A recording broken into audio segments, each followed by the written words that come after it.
Antes de entrar na palavra, deixa eu contar uma experiência para vocês. Eu passei parte da tarde no quarto e peguei o violão, sentei no tapete, peguei a Bíblia, fui ter o meu momento com Deus. E dessa vez, antes que eu pudesse começar a orar, eu recebi uma consciência no meu coração. Sabe, existem várias maneiras de Deus falar conosco. Deus pode falar com você como Ele vai falar hoje através da palavra. Deus pode falar com você através de uma palavra profética. Deus pode falar com você em coisas comuns do dia a dia, amém? Mas existe uma outra maneira de Deus falar com você também, que é nos dando uma consciência. Aleluia. Que é nos dando uma consciência no nosso espírito, no nosso coração. E foi isso que aconteceu. Enquanto eu sentei, eu recebi essa consciência. E não, é incrível que quando Deus fala, parece que não precisa de palavras, parece que Ele já disse tudo, né? É uma coisa diferente. Enquanto eu estava ali com o Senhor, irmãos, Deus me fez ver a minha vida de cima, de um ângulo diferente. Eu me vendo, entende? Deus me fez ver a minha própria vida. E em fração de segundos, Deus me fez perceber os momentos que Ele respeitou a minha vontade, os momentos que Ele me amou, me socorrendo, os momentos que não era nem Ele que estava me guiando, mas eu estava com tanta vontade e Ele me ajudou, os momentos que eu andei na minha força e Ele estava ali pacientemente esperando que eu atentasse para aquilo que Ele queria de mim.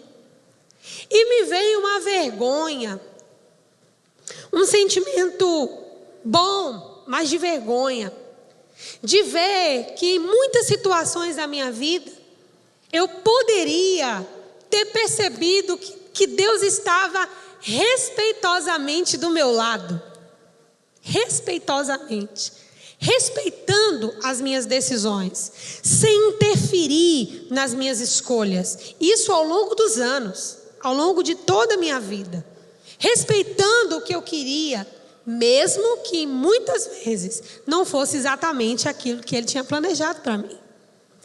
E Deus me deu aquele entendimento, irmãos, de que para eu entender as coisas mais profundas que Ele tem na minha vida, eu vou precisar perceber a presença dEle, mesmo quando Ele não está falando. E se você olhar para a sua vida, você também vai conseguir perceber os momentos em que Deus respeitou as suas escolhas.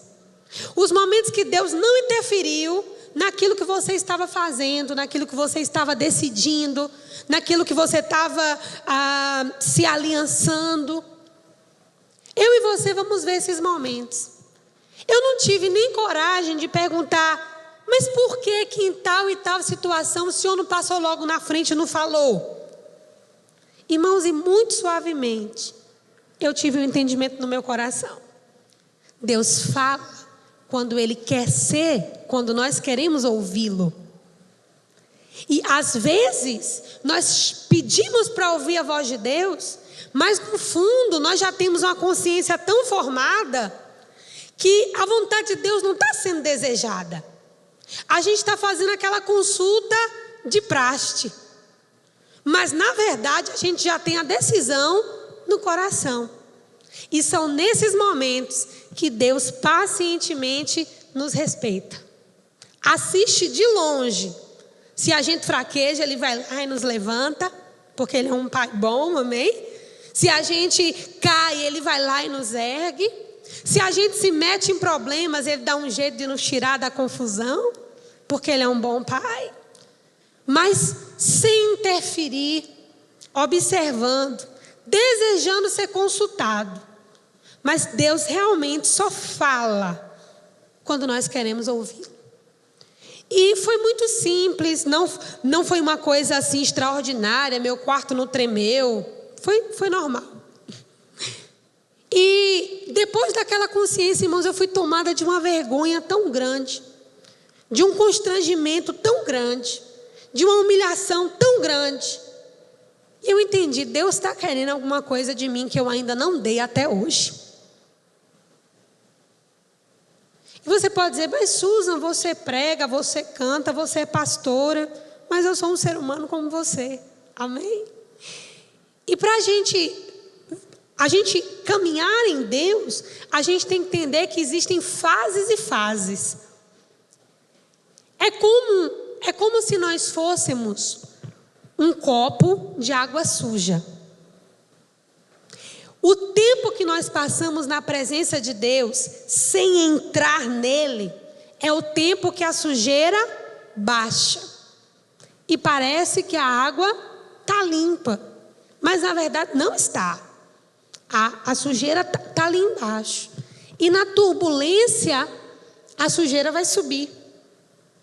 E a maioria, irmãos, de nós, quando não temos uma experiência profunda com Deus, parece que as nossas fragilidades se assentam.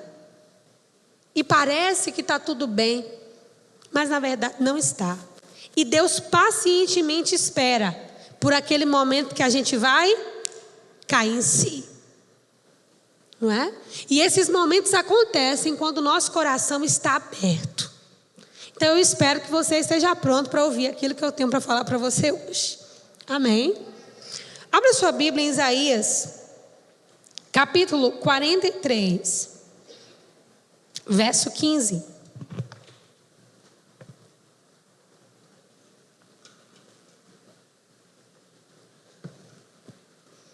Isaías, capítulo 43, verso 15. Diz assim: Eu sou o Senhor, o vosso santo, o Criador de Israel, o vosso rei. Assim diz o Senhor, o que outrora preparou um caminho no mar, e nas águas impetuosas uma vereda, o que fez sair o carro e o cavalo e o exército e a força, jazem juntamente lá e jamais se levantarão. Estão extintos, apagados como uma torcida. Não vos lembreis das coisas passadas, nem considereis as antigas? Eis que faço uma coisa nova, que está saindo à luz. Porventura não percebeis? Eis que porei um caminho no deserto e rios no ermo. Feche seus olhos. Pai, muito obrigado pela sua palavra nessa noite. Nós dependemos tanto dela, que te pedimos que o Senhor fale conosco e nos inspire, que o Senhor responda ao nosso coração. Espírito Santo, se move no nosso meio, de maneira que a tua palavra desça aos lugares mais profundos do nosso interior e saiamos daqui alinhados mais uma vez com o teu coração, em nome de Jesus. Amém? Vamos para a palavra. Deus estava falando com Isaías para ele dizer para Israel. Isaías era um profeta de Israel, e a mensagem que Deus estava mandando Isaías entregar para o povo era o seguinte: fui eu sim que tirei vocês do Egito. Fui eu sim que abri o mar e fiz no meio do mar um caminho. Fui eu que derrotei Faraó, os seus exércitos, eles estão mortos lá, como uma torcida, não vão se levantar. Mas o interessante é o que Deus diz depois disso. Deus diz assim: não vos lembreis das coisas passadas, nem considereis as antigas, porque eu estou fazendo uma coisa nova. Israel era um povo, irmãos, que eles se gloriavam daquilo que Deus fez, embora não vivessem condizendo com aquilo que falavam, mas eles tinham sempre na memória aquilo que Deus fez. E eles sabiam que foi Deus mesmo que tirou eles do Egito, que abriu o mar, que fez um caminho. E Deus está dizendo: não considerem mais isso, porque é como se o povo tivesse parado nesse milagre. É como se para o povo tudo aquilo que Deus podia fazer estava em tirá-los do Egito, fazê-los passar pelo mar e derrotar Faraó. Aí Deus diz: não considerem isso mais, Não lembrem disso mais, porque eu estou fazendo uma coisa nova e vocês não estão percebendo. Aí Deus vai dizer qual é a coisa nova que Ele vai fazer. Diferente do que Ele fez quando tirou o povo do Egito. Ele diz assim: eu vou colocar um caminho no deserto. Até colocar um caminho no mar, o povo sabia do que Deus estava falando, porque eles lembravam, amém? Mas Deus agora está falando que vai colocar um caminho de novo, mas não mais no mar. Deus vai colocar um caminho novo, porque o povo estava num lugar diferente. Deus está dizendo, em outras palavras, da mesma maneira que eu coloquei um caminho quando o mar era o problema, eu vou colocar um caminho no deserto, já que o deserto agora é o problema. Vocês estão me entendendo? Vocês lembram que o povo ficou peregrinando no deserto? Não era mais o mar que eles tinham que vencer. Eles já tinham passado aquela fase, mas eles estavam desesperados, no meio do deserto. Aí Deus, e se lembrando só do que Deus tinha feito no passado. Sabe que é um perigo, irmãos, da gente ficar preso só naquilo que Deus já fez? E a gente não enxergar que Deus pode fazer uma coisa nova, amém? Deus não precisa repetir milagres. Diga para a pessoa do seu lado: Deus não precisa repetir milagres.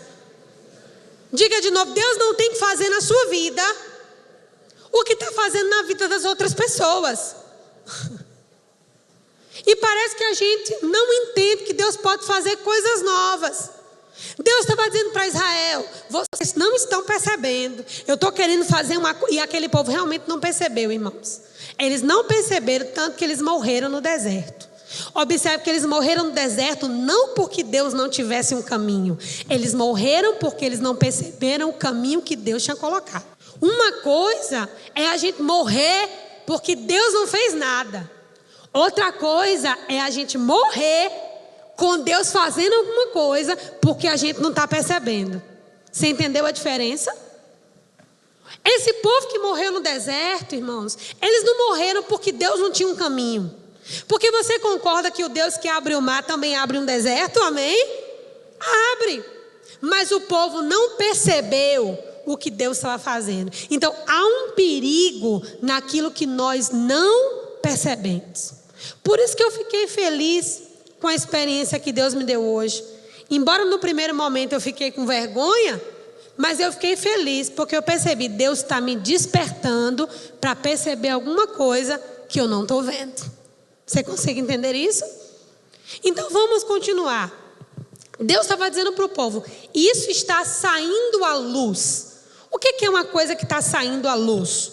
Uma coisa que já está pronta, mas está começando a brotar. Como assim pronta, mas está começando? Como o sol, que começa... Eu viajo muito de madrugada e eu vejo muito sol nascendo, né? Começa aquelas pontinhas, isso é sair à luz. Entende? Ou seja, Deus estava com um caminho pronto para eles no deserto. As pontinhas já estavam saindo à luz, mas o povo, por alguma razão, não percebeu o que Deus estava fazendo. E porque eles não perceberam o que Deus estava fazendo, aquele povo morreu no deserto e os filhos deles foi quem herdaram a terra. Lembra que eu falei para vocês na hora da oferta do salmo que eu li? Quando ele disse: para nós é o trabalho, para os nossos filhos é a glória. Porque o salmista pensou: a brevidade da vida do homem vai dar em 70, 80 anos no máximo. Eu vou trabalhar, mas quem vai ter a glória são os meus filhos. Não é que Deus não tem intenção de abençoar o trabalho das nossas mãos, mas parece que a geração posterior é quem percebe com mais facilidade o que Deus está fazendo. Coisas que os pais não atentaram, os filhos atentam.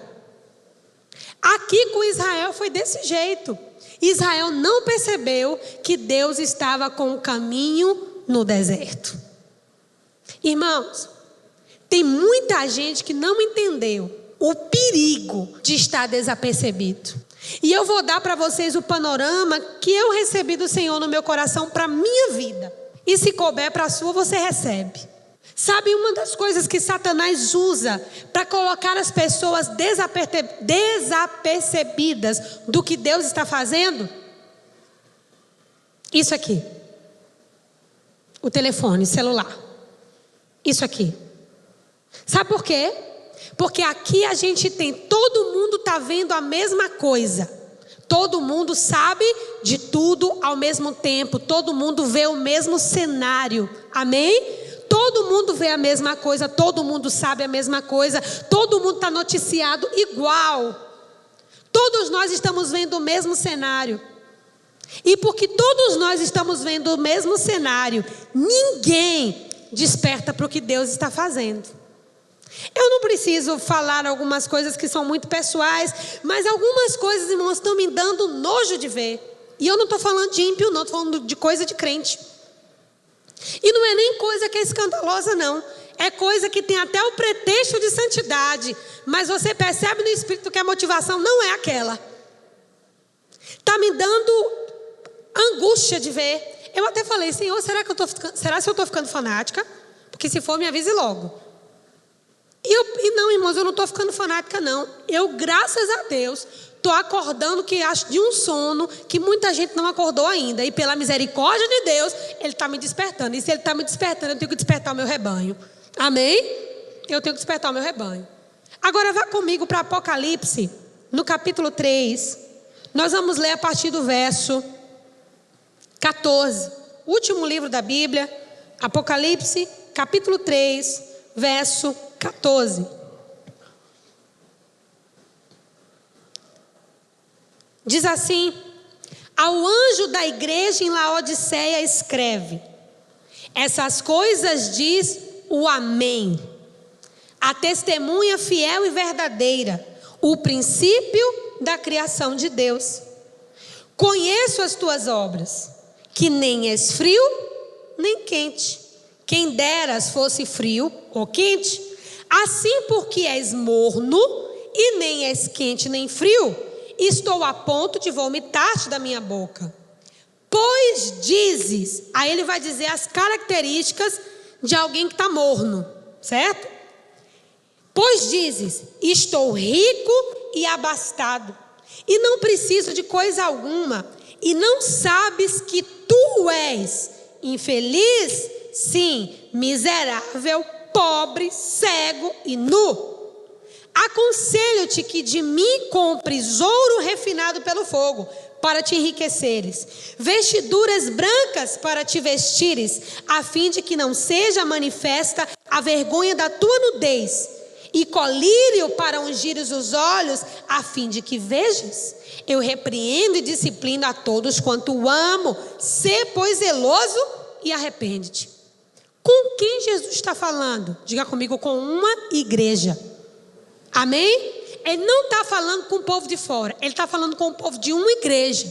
E ele não está falando isso para matar. Porque no final ele está dizendo o seguinte: eu faço isso, eu disciplino a todos que eu amo. Então ele não está falando isso como juízo. Ele está falando isso para o povo se atentar. Agora observe a situação daquela igreja. Eles se achavam ricos, abastados e que não precisavam de nada. Essa era a percepção que eles tinham. E qual era a percepção de Deus?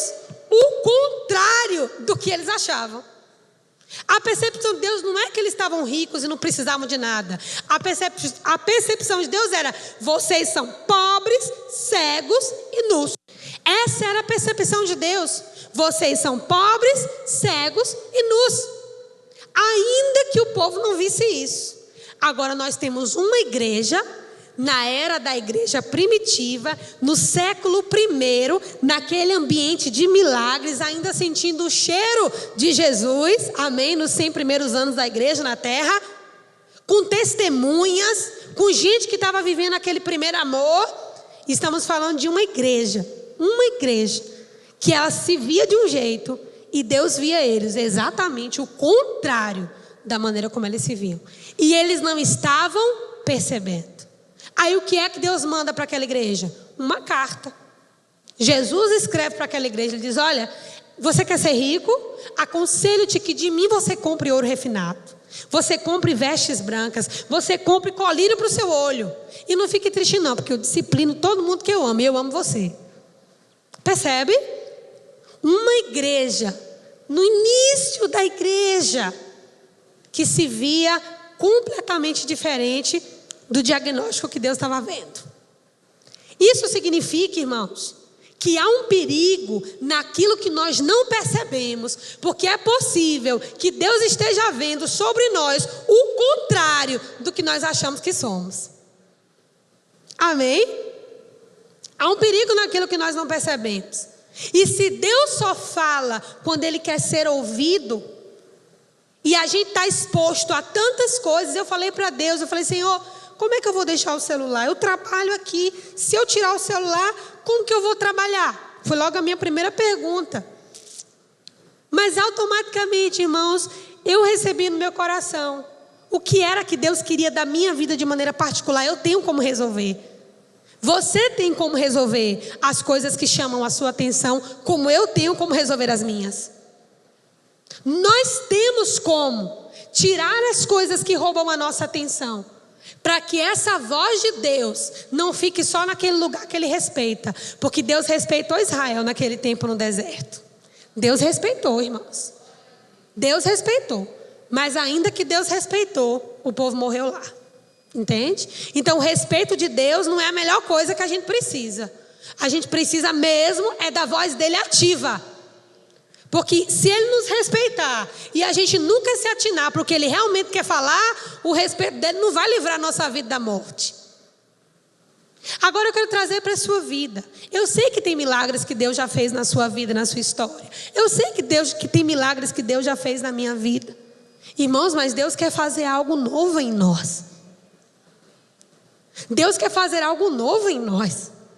Há um tempo que Deus precisa para tirar os entulhos do nosso interior.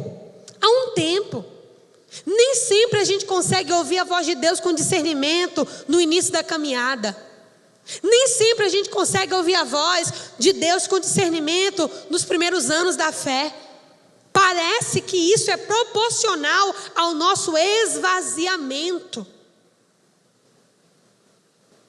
Se nós somos rápidos para esvaziar, como Paulo foi, né?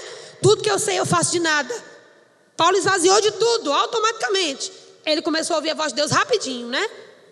Mas perceba que Pedro andou um tempão com Jesus, mas ele não esvaziou de todo. Porque nem um lençol descendo do céu, com Jesus falando com ele, ele conseguia abrir mão da ideia de que não podia comer os animais que os judeus tinham por imundos.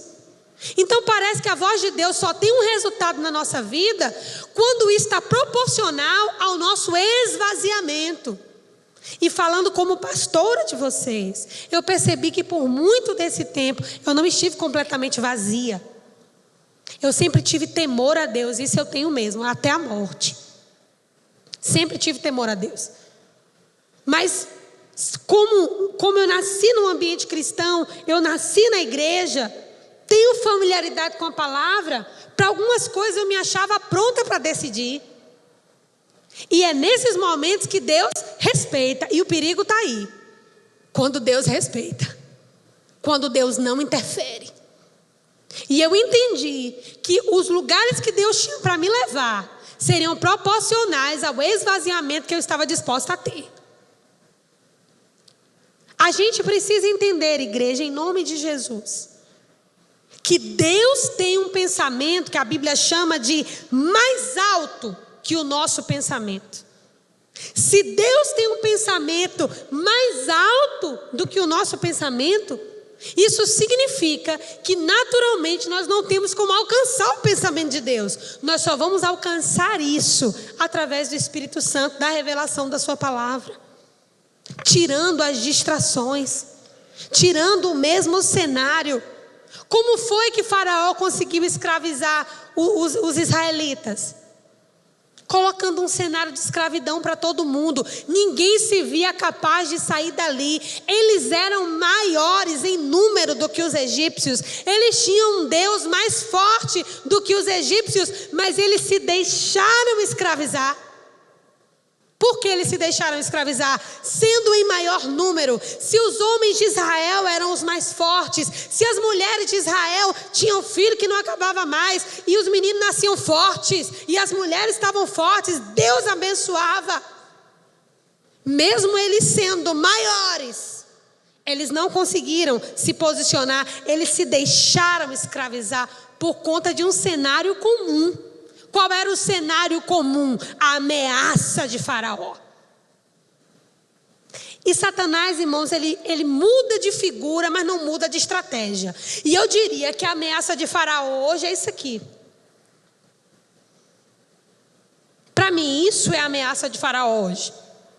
Se a gente não souber usar. Amém? Se a gente não souber usar. Porque você começa a comparar a sua vida. Você começa a comparar suas conquistas. Você começa a comparar, e aquilo, ainda que não seja intencional, talvez nem a nível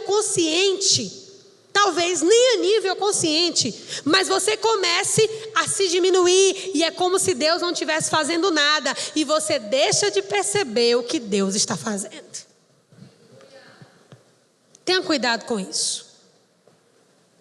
Se na sua vida não é o celular, que é um mal necessário, você vai saber qual é a área que você está exposto o tempo todo, qual é o cenário comum. Mas você precisa despertar, para você saber, não o que Deus está respeitando. O que Deus está respeitando é o que você está vivendo agora. Mas qual é a voz de Deus por trás desse respeito? E essa voz, por trás desse respeito, só vai ser liberada quando a gente realmente quiser ouvir. E a proporção do nosso entendimento dessa voz tem a ver com o esvaziamento do nosso coração. Não adianta chegar diante de Deus cheio de entulho, como nós chegamos. Nós chegamos diante de Deus cansados, é ou não é verdade, irmãos? Nós chegamos diante de Deus sobrecarregados, preocupados com tantas coisas. A gente não consegue desfrutar da presença do Senhor.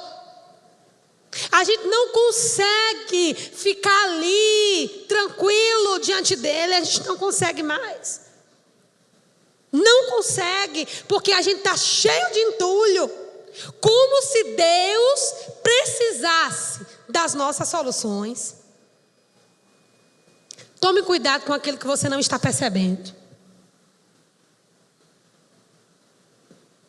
Para você não morrer tendo um caminho para te salvar. Amém? Vocês lembram das 10 virgens que Jesus contou? As 5 loucas e as 5 prudentes? Diga assim, as 10 eram virgens. Então o problema não era caráter nem pecado. Presta atenção. As 10 eram virgens. O problema não era caráter. O problema não era pecado. Amém? Não era. As 10 eram moças virgens. Mas 5 dessas moças virgens tinham azeite. 5 não tinham. E parece que Jesus não se interessou em contar que as que tinham azeite dividissem com as que não tinham. A intenção de mostrar na parábola é: se você não tem azeite, pague um preço para ter, mas você não vai receber de outra pessoa. Você entendeu? O problema não era na integridade das 5 virgens que ficaram quando o noivo vem. Elas eram virgens iguais às outras. Elas esperaram o mesmo tempo que as outras esperaram. Qual a diferença entre as 5 loucas e as 5 prudentes? 5 pagaram um preço e 5 não. 5 estavam dispersas, 5 estavam acordadas. 5 dormindo, 5 acordadas. Não era nelas, era naquilo que elas percebiam. Tanto que quando as prudentes mandam as loucas irem comprar, as prudentes querem ajudar. Elas viam a possibilidade das outras 5 virgens também serem recebidas pelo noivo. Mas por que elas não foram? Porque existem coisas que você tem que pagar o seu preço. Tem coisas no reino de Deus que são compartilháveis. Tem coisas no reino de Deus que são conquista pessoal. Tem coisa no reino de Deus que dá para dividir. Tem coisa no reino de Deus que é a sua fé. É o seu posicionamento. Se lembre bem disso. As 10 eram virgens. As 10 não haviam se contaminado. E pureza fala de ausência de pecado. Fala de estarem prontas para receber o noivo. O problema não era a integridade. O problema não era nem a santidade. O problema foi a percepção. Que 5 tiveram e 5 não tiveram. Será que Deus se importa, irmãos, com aquilo que estamos deixando de perceber? Amém? Deus se importa com aquilo que nós estamos deixando de perceber. E para finalizar, não tem como a gente perceber a vontade de Deus, a não ser investindo tempo de oração. Não tem como. Mesmo que você não tenha paciência, mesmo que você não tenha palavras, mesmo que você não tenha vontade, mesmo que você fique com sono, mesmo que você durma orando, mas eu diria que aqui está a chave da percepção. Ninguém vai descobrir a vontade de Deus se não investir tempo de oração. Pode ser que aqui no nosso meio estejamos as 10 virgens, espiritualmente falando. E quando o noivo chegue, 5 fiquem e 5 vão. Não é por caráter, não é por santidade, mas por aquilo que eu deixei de perceber que para Deus era importante. Então cuidado, do jeito que Deus tirou eu e você do Egito, Ele também nos tira do deserto. Ainda que Ele não quisesse que a gente entrasse lá, a gente entrou com as nossas pernas, mas Ele tem um caminho para nos tirar de lá. E a gente precisa perceber esse caminho. Não vai ser abrindo o mar como da primeira vez, mas vai ser colocando rios no deserto. Ou seja, Deus tem uma coisa nova. Cuidado com aquilo que você deixa de perceber. Aquela igreja que nós citamos, que para Deus o pior é que ela fosse morna, é porque essa é a característica de alguém que Deus quer vomitar. É alguém que não está disposto a ouvir mesmo o que Deus tem para falar. Quando eu estava folheando, eu não lembro onde é que está, mas eu folhei, hoje eu vi Deus falando com Israel, dizendo assim: os meus olhos estão atentos àqueles que têm um espírito humilde e tremem diante da minha palavra. Ou seja, parece que Deus tem uma atenção diferenciada para quem treme diante dele, para quem reconhece diante dele. Amém, igreja?